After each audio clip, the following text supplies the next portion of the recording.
Imagine releasing a second season so disastrous that even Netflix pretends it doesn't exist. Imagine pouring millions into production, PR spin, and carefully staged interviews, only for the audience to laugh, roll their eyes, and walk away in silence.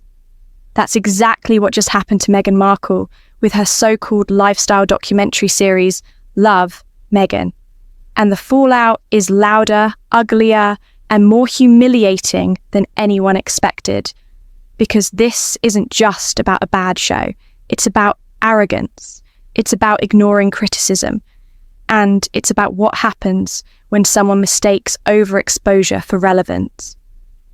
Meghan's second attempt at curating her image hasn't just failed. It's collapsed in a way so public and so embarrassing that even her strongest defenders can't spin it anymore. So how did we get here? And why does this second season feel less like a comeback and more like a career obituary in real time? Let's break it down. From the very beginning, Love, Meghan was framed as a bold, intimate peek into Meghan's personal world, a hybrid of lifestyle tips, curated aesthetics, and wholesome storytelling. The first drop didn't exactly land, though. Reviews were tepid, critics pointed out how staged and awkward it felt, and the public tuned in mostly to mock it. That should have been Meghan's wake-up call. A moment to regroup, take notes, maybe even rethink the entire format. But instead of learning, she doubled down. Instead of evolving, she hit copy and paste. And now, with this second installment, the problems that plagued part one haven't just resurfaced, they've metastasized. The first sign of disaster wasn't even in the show itself. It was in the release strategy, or rather, the total absence of one. Instead of staggering her announcements, building momentum, and letting each piece of her brand breathe, Meghan did the exact opposite. She decided to dump everything on the exact same day. Part 2 of the Netflix series, a new product drop from her As Ever lifestyle line, and a high-profile sit-down interview with Bloomberg. 3 major updates in a single news cycle. Why? Well, critics suggest this was a deliberate attempt to bury the backlash, to flood headlines with so much Meghan content that the negative press would get diluted in the noise. But if that was the plan, it failed spectacularly. Because people aren't stupid. They saw right through it. And the backlash didn't disappear. It just multiplied. Look no further than the trailer for proof. A staggering 91% dislike ratio. Thousands of sarcastic comments mocking not only Meghan's tone, but the very existence of this series. And yet, Netflix tried to spin the release as if it were a demanded return. The reality? Nobody demanded this. The enthusiasm was non-existent. It's like trying to convince people that a stale, leftover birthday cake is somehow a 5-star gourmet dessert. Nobody's buying it. Literally and figuratively. And then there's the editing. Oh, the editing. If you thought part 1 was awkward, part 2 makes it look polished. This trailer is a masterclass in overcut desperation. Aggressive jump cuts, choppy transitions, voiceovers slapped over random footage, filler shots that feel like B-roll from a commercial. You can practically hear the producers sweating in the edit bay, desperately trying to stitch together something vaguely watchable out of raw footage that clearly wasn't working. But here's the real kicker. There was never going to be a chance to fix it. Because both parts of this series, yes, Season 1 and Season 2, were filmed back-to-back in the summer of 2024. One big shoot. No time for reflection. No chance to adapt to feedback. No opportunity to reshoot. Which means everything wrong with Part 1 was baked into Part 2 from the start. We're not watching evolution. We're watching leftovers. And those leftovers are stale. So stale, in fact, that the entire vibe of the show feels frozen in a time capsule. From the aesthetic choices to the so-called conversations, nothing reflects the year we're in now. It's dated, disconnected, and embarrassingly tone-deaf to how audiences consume lifestyle content today. Yet the show insists on pretending it's fresh, whimsical, and authentic.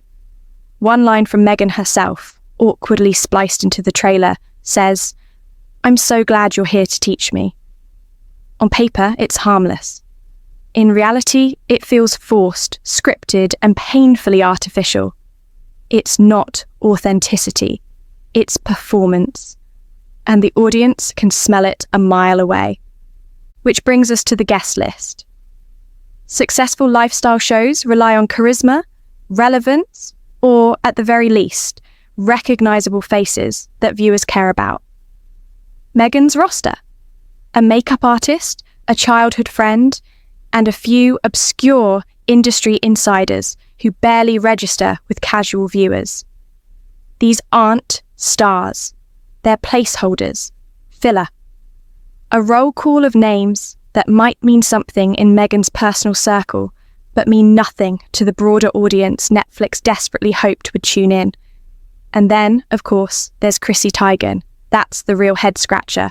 For someone who has spent years branding herself and Harry as champions of online safety and anti-bullying, inviting Chrissy Teigen, who lost brand deals and public goodwill after being exposed for years of online bullying, is beyond baffling. It's not just ironic, it's hypocritical. You can't preach digital kindness in one breath and then platform one of the internet's most infamous bullies in the next. Unless, of course, you're desperate. And nothing screams desperation louder than inviting Chrissy Teigen to your feel-good lifestyle show. But this kind of contradiction is nothing new for Meghan. Her brand has always existed in a weird, uncomfortable in-between. She wants to be taken seriously as a changemaker, a leader, a woman of influence.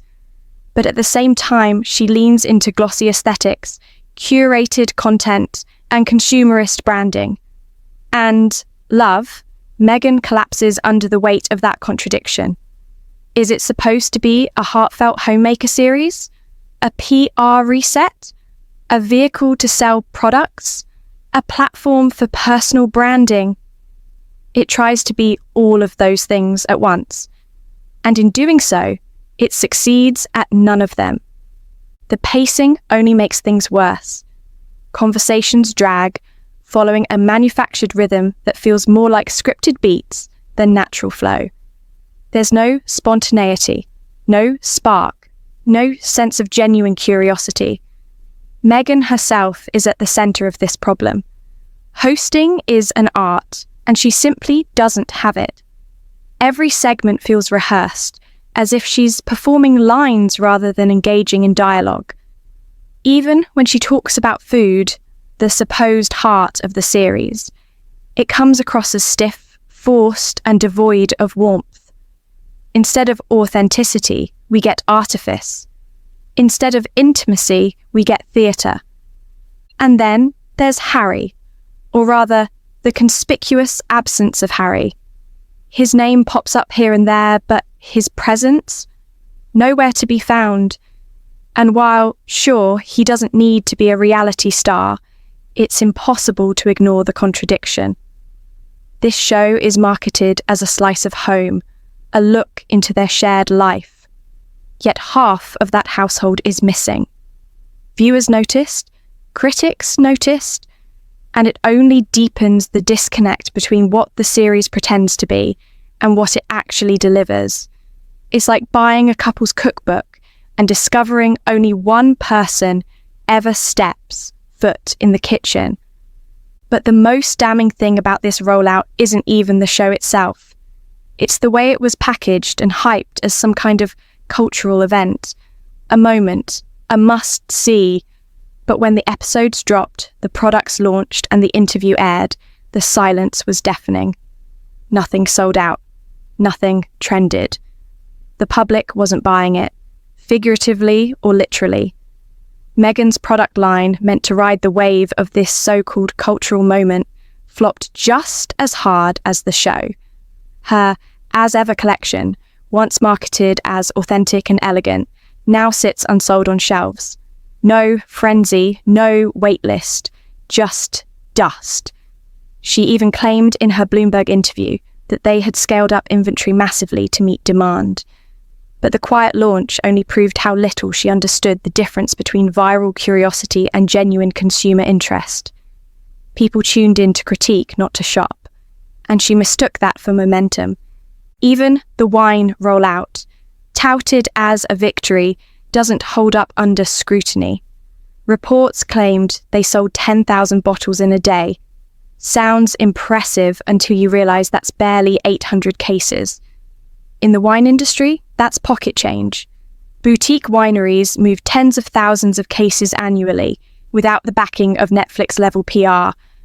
For someone trying to build a luxury brand, those numbers aren't a win. They're a warning sign, and an embarrassing one at that. The tragedy here is that none of this was inevitable. Meghan could have waited. She could have absorbed the criticism from part one, regrouped, and retooled her strategy. Instead, she bulldozed ahead with the same stale formula, convinced the audience just didn't get it the first time. That's not confidence. That's arrogance. And it's the kind of arrogance that alienates audiences who already feel disconnected. Because the truth is, they did get it. They saw it for what it was. And now, with part two, they're simply bored. Critics haven't pulled their punches either. The Guardian called it painfully contrived. The Telegraph wrote that it was only marginally less bad than season one, and the Times summed it up with brutal precision. A series in search of meaning. And they're right, because the show doesn't know what it wants to be. Recipe content? A product commercial? A PR salvage attempt? In trying to be everything, it ends up being nothing. The final nail in the coffin, though, is authenticity, or rather, the complete absence of it. Meghan's entire pitch has been about authenticity, about inviting audiences into her real life.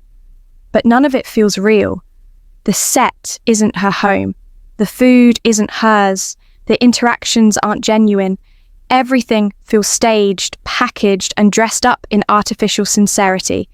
And audiences don't need perfection. They don't expect flawless execution. What they expect and crave is honesty. And that's the one thing Meghan cannot deliver.